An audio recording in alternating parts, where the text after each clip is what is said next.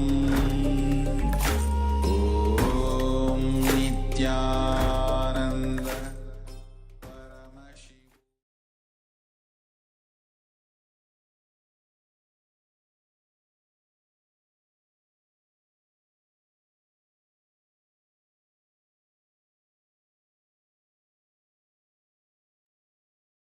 Yes. Now you can all relax. Let's take the second measurement now of the weight of the object. Let us see how we did in this round of power manifestation. Take the second measurement, compare it with the first, and put your observations in the chat. Share it with all of us. And you can also share your overall experience of this power manifestation round as well. So requesting all the participants to kindly share your experience, your observation, how you manifested, what is the change in the weight that you observed.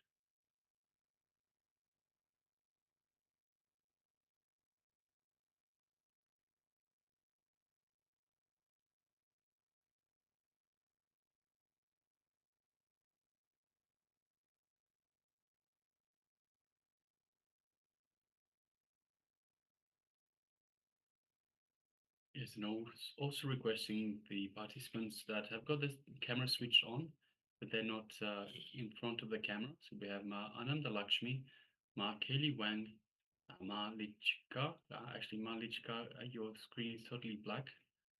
And Lu Ki Aya, requesting everyone to please be in front of the camera. And also Ma Shu Wei Ping and Ma Suganyana, requesting you to please switch on your cameras and be available for the program.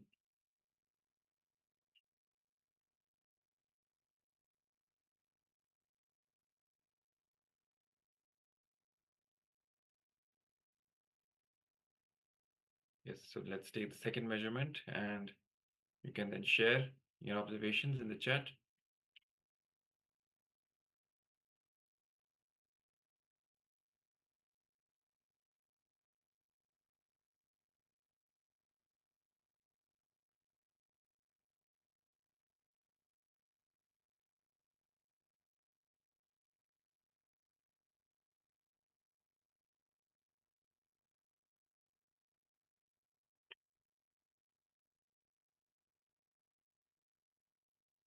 So Ananda Gaurarupani shares, is that 12 something grams on the first image? And 11 grams, I think those are grams, yes, Ma? So it looks like I went down from 12 grams to 11 grams. Is that correct, Ma?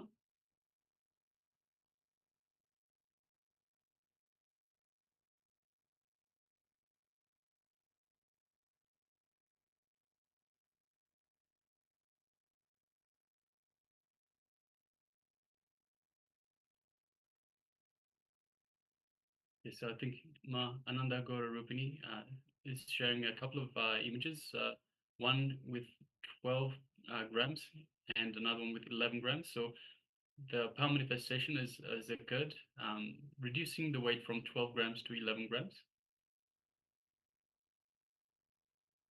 Just waiting on confirmation. Grapes, right. So grapes went from 12 grams to 11 grams. Yes, congratulations, Ma. Well done. Congratulations. Wonderful, wonderful. Wow, great. It's well done, Ma. Yes. You can also share these experiences and these pictures also you can share on your social media with your friends, your acquaintances, so that they are also enriched. They can also join Paramashivoham and get a taste of the science of power manifestation that Swamiji is reviving now. And what better blessing that you can give them by introducing them, bringing them to Swamiji. And then Swamiji will take care. And after that, that's all. That's the best thing that can happen to any individual. So please share these results and your experiences of power manifestation with as many people as you can. And you yourself will also get enriched. Yes.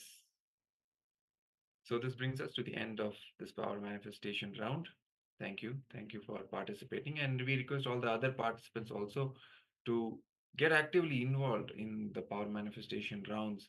More and more you do power manifestation, you will see that all the powerful cognitions that Swamiji is sharing will become a reality for us. Because that's how Swamiji is bolting all these powerful cognitions inside our muscle memory and bio memory through the power manifestation. So wonderful to see all the participants who are taking part, and we request all the other participants also to get involved, be active, and take part with sincerity and authenticity in all the sessions, especially the power manifestation sessions. Yes, my Ananda Gora Rupini also shares the grape was in my hand and I felt its vibration. It's well done, that's great. Congratulations. It's all a journey towards oneness. More and more we manifest, more and more you will be grounded in the oneness experience, which will just radiate everywhere, wherever you go, wherever, whatever you're doing, it will be a part of your day-to-day experience. That is the best thing. All right. So, yes. Yes, so now we'll be moving once again into the Jnana segment, a knowledge sharing, a revelations from the Supreme Pontiff of Hinduism. So in the earlier segment, we started looking at how karma is created. Now we'll go a little bit further, still on the same topic, how karma is created, but we'll be looking in detail into the vasanas, the samskaras, and the karma itself, and how these are related between each other. So requesting participants, let us come to the space of listening and sit comfortably with your head, neck, and spine in a straight line, and give your authentic listening to Swamiji.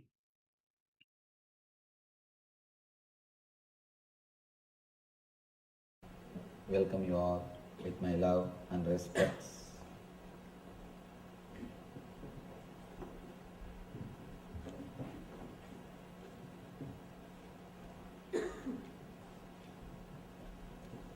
No questions, only doubts. Today's subject is no questions, only doubts. By now, Arjuna has settled. All Arjuna's confusion has disappeared because of his cosmic experience in Vishwarupa Darshana Yoga. Because of the first-hand spiritual experience, all the doubts of Arjuna has disappeared. He achieved the depth, he achieved clear understanding, you can say he achieved the intensity. He has achieved the intensity of spiritual experience. Now, he's a new person. No more just intellectual doubts. No more just intellectual questions. Now he is coming to a point where he is totally ready to receive Krishna. Understand? As long as you have question, you will not receive the answer.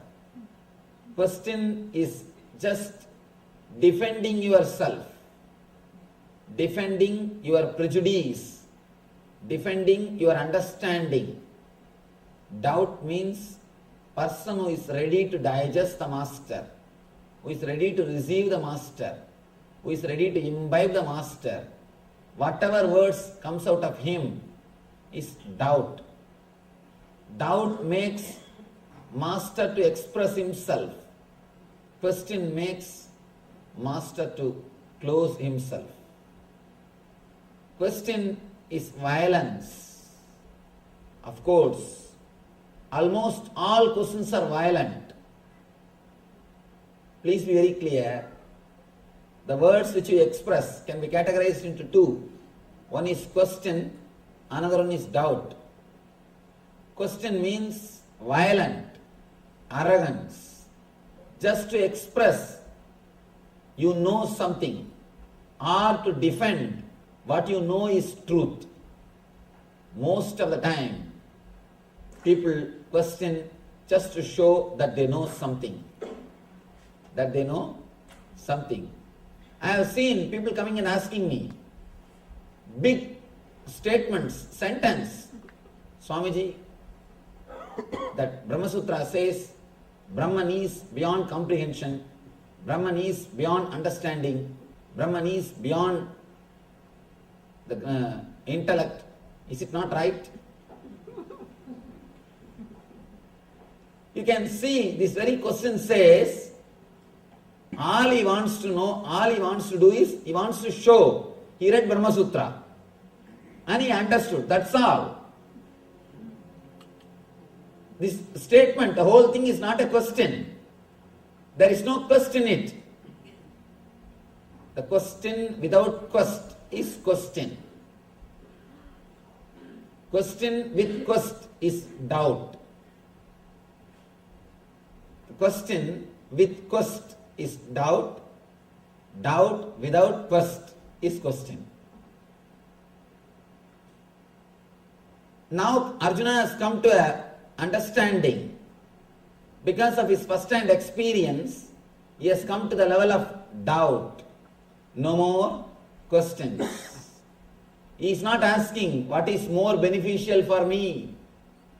All that calculation has disappeared. The accounts has disappeared. He is not asking anymore what is best for me. Or he is not asking what is this kim tat brahma kimatyatmam kim karma purushottama. He is playing with words. He is just showing what he knows in the earlier chapters. Now, no more questions. This whole chapter, Arjuna is silent. Please understand, in the first chapter, whole chapter, Krishna is silent. The first chapter, whole chapter, Krishna is silent. Arjuna goes on and on and on, quoting all the dharmas, quoting all the traditional subjects. Always, when a masters land on the planet Earth, this problem happens. Especially, see, innocent disciple is 1,000 times better than ignorant disciple. Small story. One guy goes to a music teacher and says, Master, I learnt music 4 years. Now I want to learn from you. How many years it will take? He says, it will take 6 years. Next guy comes, Master, I learnt music for 2 years. How many years it will take for me? He says, maybe 2 years. Third guy comes, Master, I have not learnt anything. I am fresh. How many years it will take for me? He says, no time. Simply you will pick up from me directly. You will directly imbibe me. You will just take me in your being. The big problem is, if you have learnt already, you need to do first thing, unconditioning or deconditioning. Here, whenever the masters land, they bring the same Shastra but with life. But what we read in books is just words. The same word, if you read in books, it will not give you any transformation. Let me be very clear, even my books, including my books. Somebody asked me, actually, I was dictating one of my book and the disciple was sitting and writing.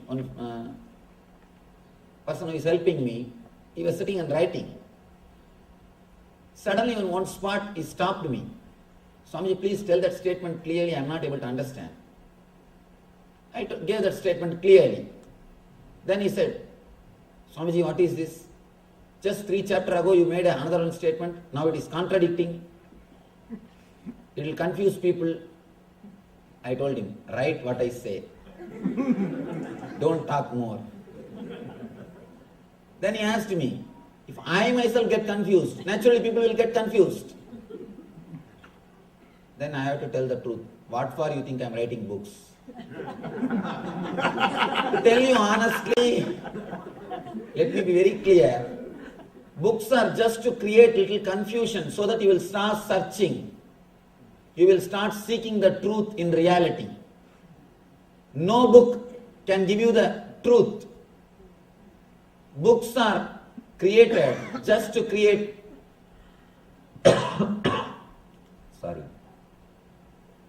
just to create a little confusion in you so that you will start searching the reality. Logically confuse you. Books are techniques to logically confuse you. If you honestly, intensely read Gita from first chapter to last chapter, simply you will be confused. If you are not confused, be very clear, you are not read properly. No book can give you the truth. But the books are great inspiration. It will inspire you to search a living master. That is the only result. That's the only thing masters wanted. That is the only thing they wanted to achieve through books. So that when you are logically confused, you start searching a living master. But the difficulty is, there are some people who take books as an authority. Instead of living truth, they just start thinking intellectual knowledge is authority. And not only that, they start questioning. They start asking or demanding proof from the masters for their words based on these people their intellectual understanding. First thing, when I utter a word, the meaning which I give is different, and the meaning which you take is different. When I utter a word Atman, I use the Sanskrit dictionary. When you receive that word Atman, you use Oxford dictionary. Naturally the problem starts. If you are with a living master in my presence, you can always question me. You can always clarify. Or a living master knows, by seeing the face of a disciple, he knows whether he has understood or not. He will go for further explanation. Things can be much more clear, straight. But when you are playing with books, you are just playing with your mind. That is why people feel more comfortable with books than going and meeting a living master. Please understand, you are seeking, your spiritual seeking, whether it is a real seeking or just a game, how to measure. This is the scale. If you feel comfortable just playing with books and old masters' photographs, be very clear, your seeking is pseudo, just time pass, good entertainment. Good entertainment. Sometimes you feel guilty, whole day sitting in front of TV, whole day doing something worldly. Especially Indians, from the young age somehow they are taught, always you should not be engaged in sense enjoyments. You should search a little bit of spirituality.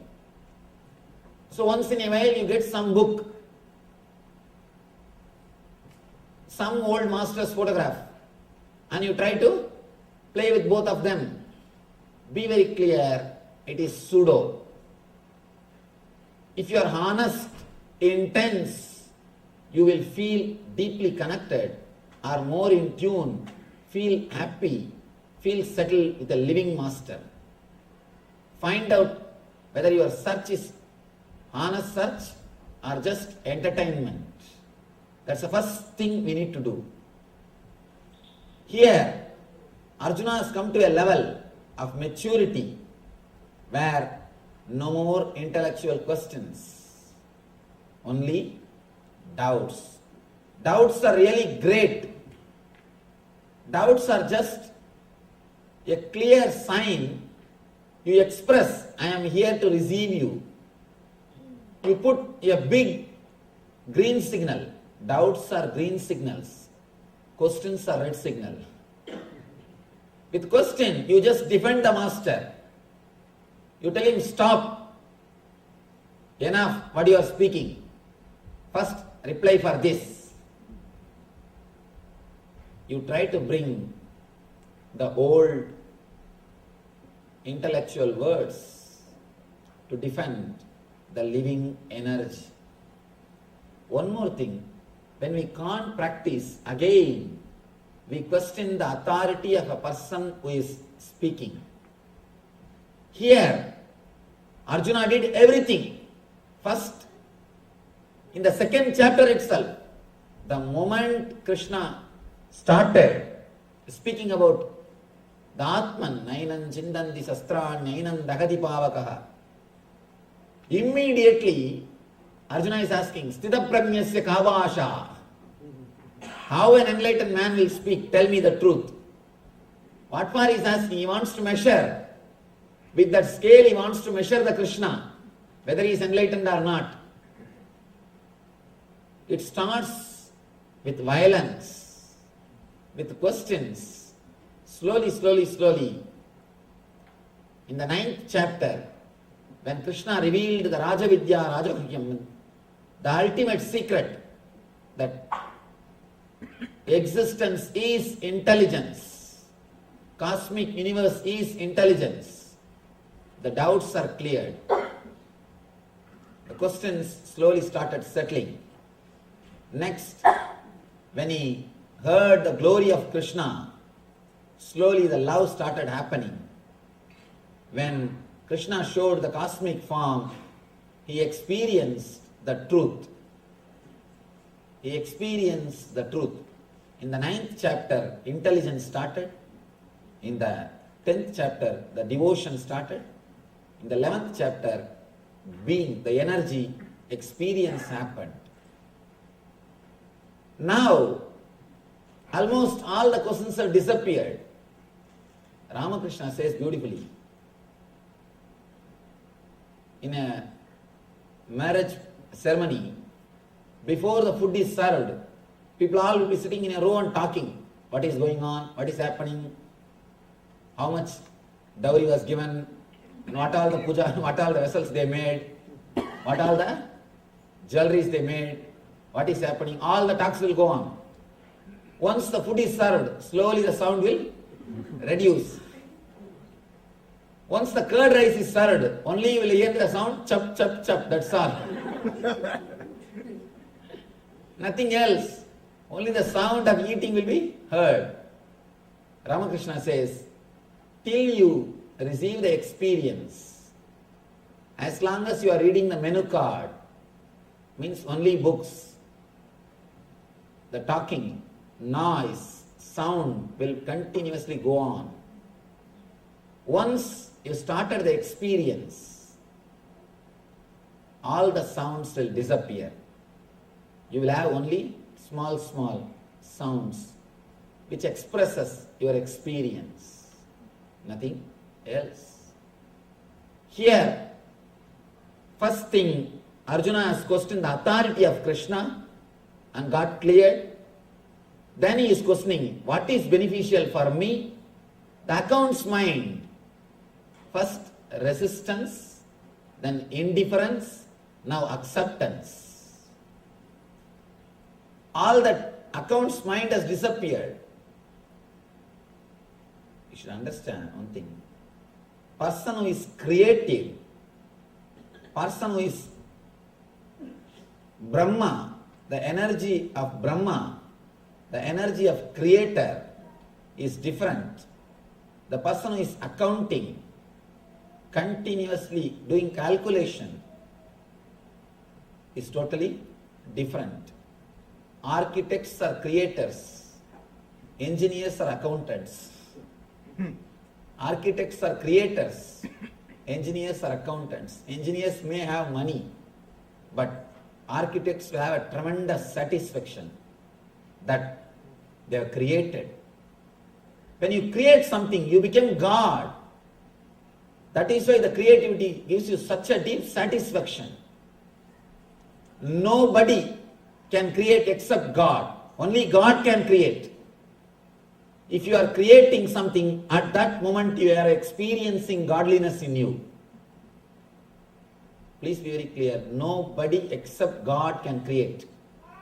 If you are creating something, at that moment you are experiencing godliness in you. That is why in the Vedic system, when a woman is pregnant, she is worshipped, respected. She is respected. Of course, in those days, not only they are respected, people believe at the time of pregnancy, if they touch somebody's head and bless, they will be healed. Because she is creating. When she is creating, she is radiating the divine energy. She is God. She is experiencing godliness. She is experiencing the divinity in her. Only godliness can create. Architects will have tremendous satisfaction. Engineers may have money, but not the satisfaction that they created. A small story. 2 architects and 2 engineers. Both of them are traveling from Bangalore to Delhi.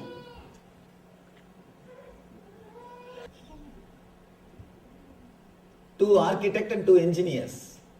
Both of them are traveling from Bangalore to Delhi. They are going for a conference. The engineers, as usual, they are calculating and they are complaining, see, 2000 rupee per ticket, it is too much. Such a small journey, 2000 rupee unnecessary. 2000, 4000 rupees. What we will get from conference? The architect says, both of them, they reply, you see, we manage with just 2000 rupee. We take only 1 ticket. We both of them manage. Engineers are surprised. How do you manage? Ticket, when the ticket counter comes, how do you manage? Oh, that's just a simple job. When the ticket counter comes, we just go into the bathroom and see the drama what we do. TT came and these guys entered, both of them entered into the bathroom. TT came and knocked the bathroom. Only one hand came out. They asked, ticket please. One hand came out and showed the ticket. He just stamped it, gave it back and went away. Both the engineers are impressed. And they thought, oh God, we never know how to save money. Now we learned one thing to save money. When they were coming back, these 2 engineers, they took only 1 ticket. And the architect, both the architects, they also took only 1 ticket. Now it is trouble. Who will catch the bathroom first? Who will catch the bathroom first? And you know, engineers are real runners. The people who are accountants, they are really run. The moment they heard the TT is coming, they ran and entered the bathroom, they caught the bathroom. Now the architects both are discussing what to do. One architect said, don't worry, relax. He went and knocked the bathroom. Ticket please. The ticket came out, he collected the ticket and came back. He just came back and sat. Accountants miss the life. They know how to calculate, but they miss the life. When you calculate, sometimes you miss the reality. You just miss the reality. Here, all the accounts is over. Krishna has asked, what is more beneficial for me? All the things are answered. Now he has come down to the level of just few doubts. Doubts are not for anything, little more tips. Now, the whole tune has changed. With questions, the tune is, what are you talking? Whatever I learnt is totally different, and now you are talking something different. All that violence has disappeared. Now, Arjuna has come to the level, he says, yes, master, I know the whole thing. Please give me some more tips. How I can imbibe you. Please tell me something if you have forgotten. If you have forgotten something to tell, if you have something more, please tell me. I will be happy to receive those messages also. I will be happy to receive them also. Throughout this chapter, he is silent. No questions, only doubts. Bhagavan starts.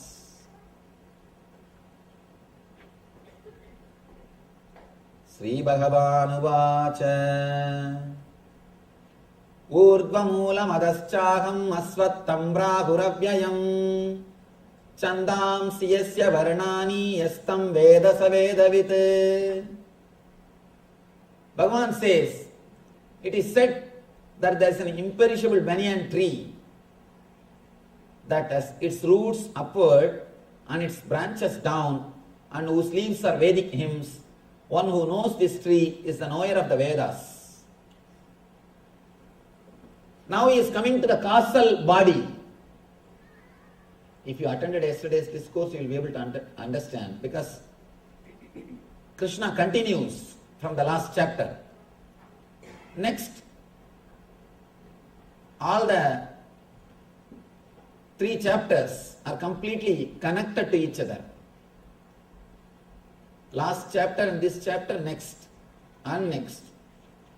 All these chapters are completely connected except the 18th, the 14, 15, 16, 17. All the 4 chapters are continuous discourses. Now Krishna comes to causal layer. Yesterday he spoke about the first 4 layers. Now he is coming to causal layer. He is explaining about the deeper layers. Of course, physical body, you know, body is which is made out of flesh and bones, which you are having now. The next layer, these are all components of your being. All these 7 layers put together only you. You as you are is totality of all these 7 layers.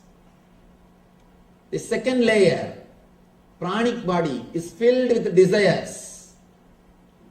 Filled with desires, which controls the air energy, prana, vyana, udana, samana, apana, all the different air movements of your body. And yesterday we saw the lessons from Krishna, how we are creating self-contradicting desires, how we are creating self-contradicting words and giving life to them and suffering. When we create self-contradicting words, it leads to restlessness, rajas, and the rajas leads to tamas, tiredness, dullness, depression. So this layer belongs to tamas.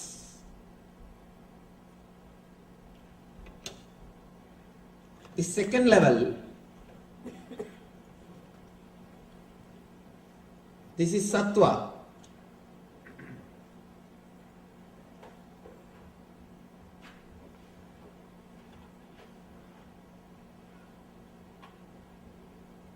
This third level is rajas, restlessness.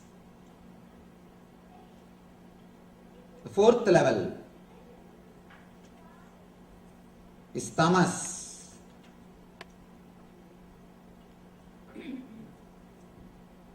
The fifth level, the causal body, this is called Karana Sarira. This causal body is what Krishna calls Urdhva Moola Mataschagam, where all our engrams are stored in seed form, in the form of seeds.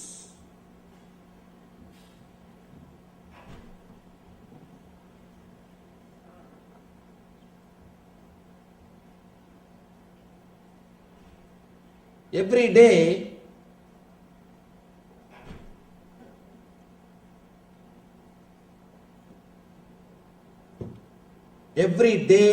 you enter into the causal body at the time of deep sleep.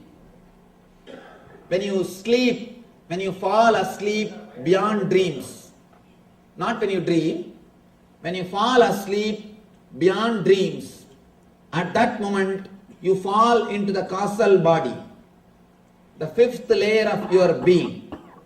When you come out, all those engraved memories comes out, your whole world is created. Every day you merge in this layer and come out of that layer. Now, Krishna is explaining the secrets related to that layer. Yesterday he spoke about the secrets related to these three layers. How we are disturbing our desire energy. Understand? Desire is pure energy. You create troubles only by creating self-contradicting thoughts. If you don't have self-contradicting thoughts, all your desires will lead you to deep fulfillment. Desire is energy. Yesterday, Krishna spoke how the energy can be used properly, how we are abusing it, how it can be used. Next, how we fall into restlessness by abusing it. Third, even after the restlessness, if you are not correcting your mistakes, if you are not clearing the self-contradicting desires, you fall into tiredness. It's like a one-side fire. You are creating fire and the pressure cooker is there. Inside the cooker the steam is getting and the pressure is getting developed. Other side you put a weight and try to seal it. Naturally it will burst. Same way, even after the restlessness, if you don't clear the desire energy, or if you don't clear the self-contradicting thoughts which you are creating in you, you will fall into the depression, tamas. He gave the small, simple advice, techniques to clear ourselves and not to fall in that tree, not to be disturbed by that tree. Next, he goes to the causal body where we store all our engraved memories. He explains the secrets of this body, because even if you go beyond these three gunas, sattva, rajas, tamas, if you don't destroy these engraved memories, the bija samskaras, the samskaras in the form of a seed, you will take birth again and again. So here he gives the technique. He explains how to go beyond the samskaras, engrams, which is in the seed form. It may not express in you, but it will be there in the seed form. When time comes, suddenly it will come out. You can see. You may not have seen some of your childhood friend or childhood enemy for 10 years because you are in the States. When you go back, see in the States when you are here, all the 10 years, the samskaras related to them never comes up, whether love or hatred. It is not there. You are never caught by it. You are never disturbed by it. you are beyond the sattva, rajas, tamas. But when you go back and meet them, suddenly the whole emotion is there. You discover the same love is there or the same hatred is there. How? Because it is in the causal body. You may not experience it in the day-to-day life. Even if you don't, you will see it is in the causal body. It's like archives in the office. There are some files which are on the table. There are some files which are in the office archives. There are some files which are in the bank locker archives. This first, the sattva, rajas, tamas, these three gunas are the files which are in the table, and causal body is the files which are in the office archives. The inside, the cosmic body and nirvanic body are the files which are in the bank locker archives. Now, yesterday we saw how to clear these three files of sattva, rajas, tamas. Now he gives the technique to clear the causal body files, to clear the files which are in the office archives. Bhagavan starts, there is an imperishable banyan tree that has its roots upward and it branches down, and whose leaves are the Vedic hymns. One who knows this tree is the knower of the Vedas. He is trying to give an example to explain the quality of causal body. Quality of causal body. He says the roots are upwards and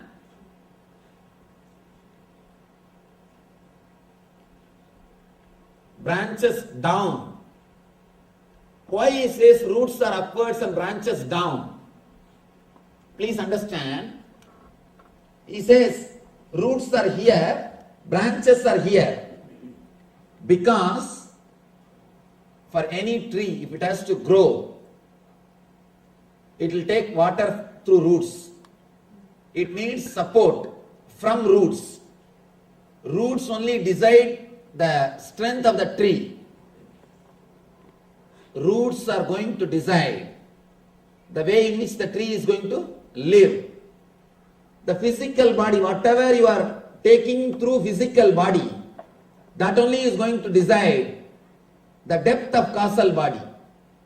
That is why he says roots are up, roots are in the outer world, and branch is in the inner world. Roots are out.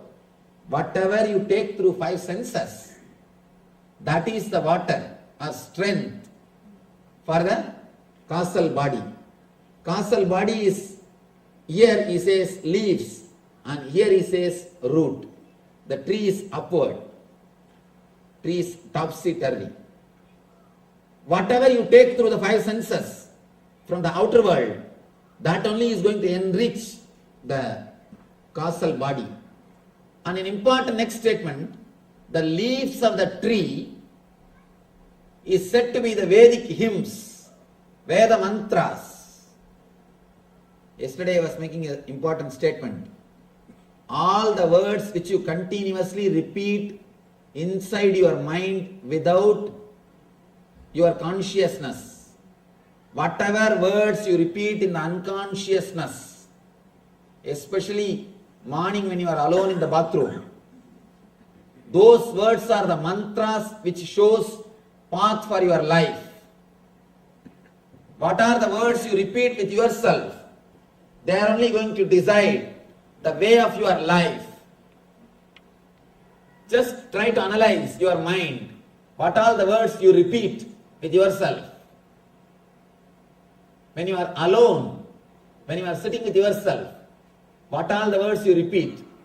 Those words are only going to decide the path in which you are going to travel. Mantra means manasasya stiraha idi mantraha. What makes your mind strong is mantra. Mantrayate idi mantraha. which shows the way for man is mantra. Tra means road, way. The words which shows way for you is mantra. The words which makes you strong is mantra. Now, he says, the roots are in the physical world, physical body, up, and the leaves are in the causal body, down. Roots are up and leaves are there. And he makes one more statement. Leaves are Vedic hymns, Veda mantras, means the words which you are storing in the causal body. That only is going to decide your life. See, the words which you have in the causal body is mantra for you. When you understand this, there are two things. Something is good, something is bad. Something is good, you can always reprogram. The good news is you can reprogram yourself. Bad news is as on now you are living in hell. Bad news is as on now it is hell. Good news is you can always reprogram. The causal body is filled with the unconscious thoughts. You must be careful about the thoughts or words which you are creating inside your mind, unconsciously. See, you are so careful about the words which you speak, verbalize it, express it. But we are careless about the words which we use inside because we think nobody is going to know. If you are not careful with the words which is expressed, you know what will be the result. You know what will be the result. But you are not afraid. The words which you are using inside, be very clear. The words which you are using outside, if you are careless about it, you will have punishment from others.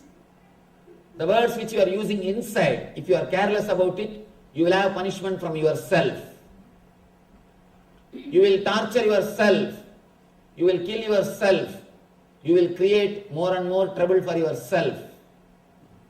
The words which you use inside should have the healing effect. Words which carries healing effect will always create fresh living energy in you. Krishna says, the leaves are the Vedas, Veda means knowledge. The leaves are the words which you are engraved in the causal body, which are in you. Those words are so powerful, so alive. They are going to show way for your whole life.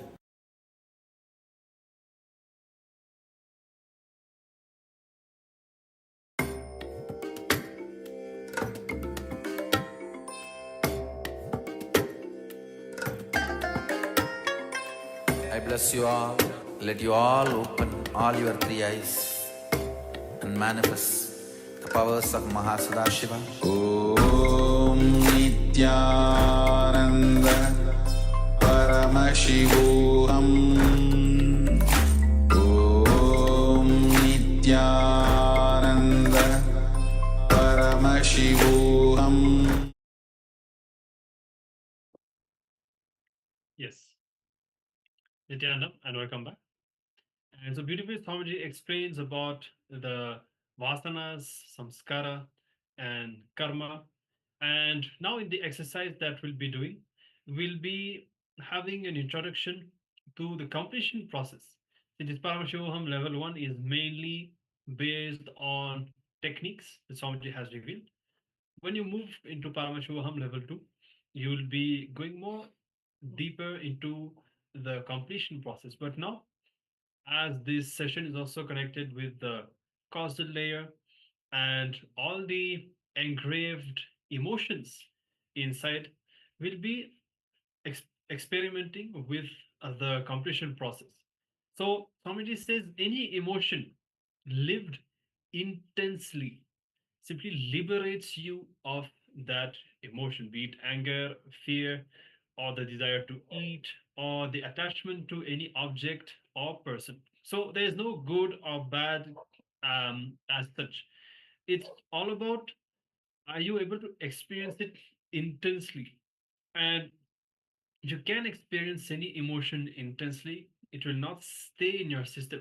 See, for example, even when you go through something that is considered as a trauma, for example, if you can go through that emotion or that experience completely and intensely, then it will not stay as a trauma in your system, and it will just add to the experiences that you have gone through in life. You are not attached the label of a negative experience of or traumatizing experience as such, and it will just add to your experience, to your maturity, and you'll just feel complete if you can experience it intensely. So now, unfortunately, there are many emotions that we have experienced in the past that we suppress, that we resist at the time of experiencing it. That is what stays inside us as the incompletions. Why, for example, in certain situations that you face now in your life, you may be 40 or 50 years old, whatever, and there are certain emotions, certain patterns that are triggered inside you, even you don't really know why. You can't explain why in that situation right now this is happening, because it happened in your past.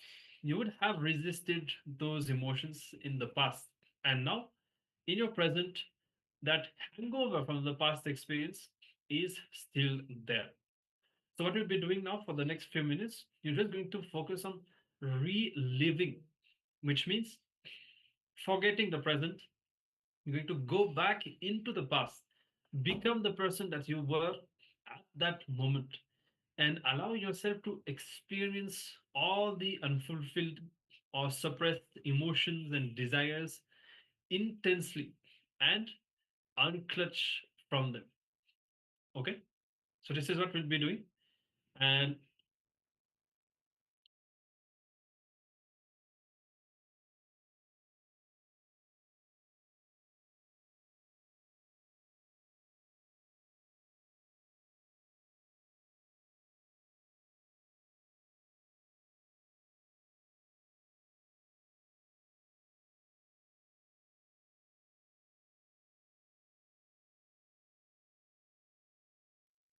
also, I'll be showing the assignment on the screen in just a few moments. You can now take your pen and paper if you need. You can just write down what is the experience that you had, and then close your eyes, and in your inner space, just recollect, connect back with that incident, and decide to relive it. So there's a difference between reliving and just remembering. Remembering means you are the person who you are right now in the present, and you're just thinking about the past. And actually, the more you think about the past, the more it will be painful. You will just reawaken these memories inside and just unnecessarily going through that pain again. But reliving is different. Reliving is not remembering. You are basically re experiencing the whole thing consciously, intensely, without trying to diminish or suppress the intensity of the experience so that it will completely leave you and you will feel relieved from that. Okay, so let's take a few minutes now. We can start the completion process.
So we conclude this completion process. And when you really spend time in this completion process, going deep and reliving all the suppressed emotions and memories, you will find that so many deeper layers of you are suddenly cleared. And actually, Swamiji ex- used, used to explain it was in connection with leadership. And it was about how the modern leadership training, they focus on developing people's skills. But actually, inside, so much of unconscious suppressed emotions and engrams are there. And that is really the problem that people face when it comes to growing to leadership positions and all of that. And Swamiji was explaining that it's only when we complete with all of this, all those suppressed emotions and memories, that we can really retrieve our potential and express all our faculties and capacities, because all these suppressed emotions have an impact on our very brain. And it's like our brain is conditioned to think in a certain way, we are conditioned to act and respond in a certain way. And so when this whole unconscious baggage is cleared, we see that we have really experienced a new life with new aptitude, renewed energy, and so on. So definitely, um, we'll be going more in depth into the completion process, as I said, especially in Paramashivoham Level 2. But hopefully, you're able to have a first experience of this process. You can let us know of your experience or if you have any question. And otherwise, now we'll continue and we'll be entering into another round of the power manifestation. So during this round of the power manifestation, we are going to be manifesting the power of Mahima, which is Garima, which is making the object heavier. So in the last round, we focused on making the object lighter. In this round, we are going to make the object heavier.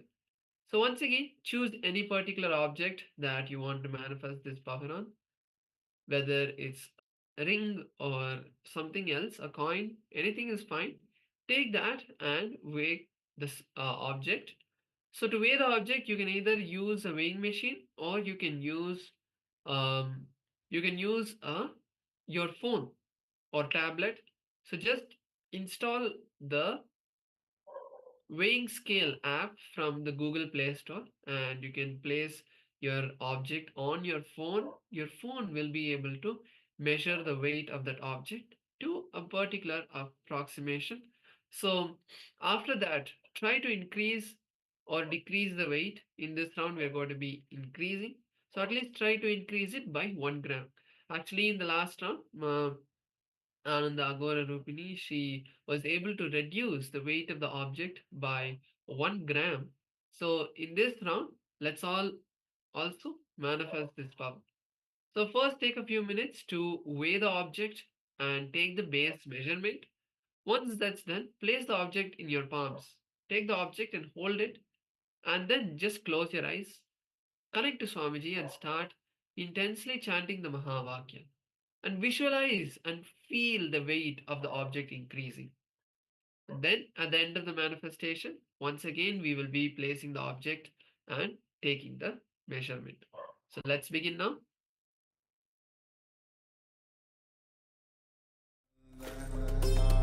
Paramashivoham Om Nityananda Paramashivoham Om Nityananda Paramashivoham Om Nityananda Paramashivoham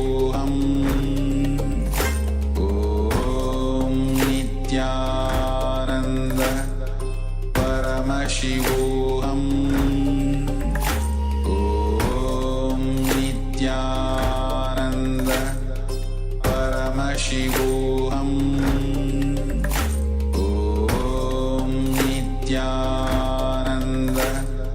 Paramashivoham Om Nityananda Paramashivoham